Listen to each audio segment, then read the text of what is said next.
حضرت عثمان جس دن شہید ہوئے تو صبح ایک صحابی ملنے آئے، کہنے لگے ادھر آؤ ادھر آؤ، تمہیں ایک خواب سناتا ہوں۔ تو میرے نبی خواب میں آئے، اس کھڑکی میں تھے، ابو بکر عمر بھی ساتھ تھے، کہہ رہے تھے عثمان عثمان تیرا پانی بند کر دیا گیا۔ میں نے کہا جی یا رسول اللہ صلی اللہ علیہ وسلم۔ کہا آگے ہاتھ کر۔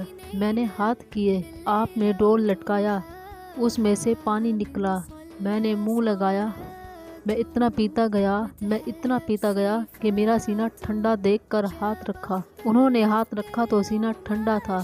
پھر فرمایا عثمان کہو تو مدد بھیج دوں، اور کہو تو روزہ میرے پاس اختیار کر لو۔ میں نے کہا یا رسول اللہ مجھے مدد نہیں چاہیے، میں روزہ آپ کے پاس اختیار کروں گا۔ تو دیکھیں آج انہوں نے روزہ رکھا، اسی دن شہید کر دیے گئے۔ روزہ جا کر اللہ کے نبی کے پاس اختیار کیا۔ سبحان اللہ۔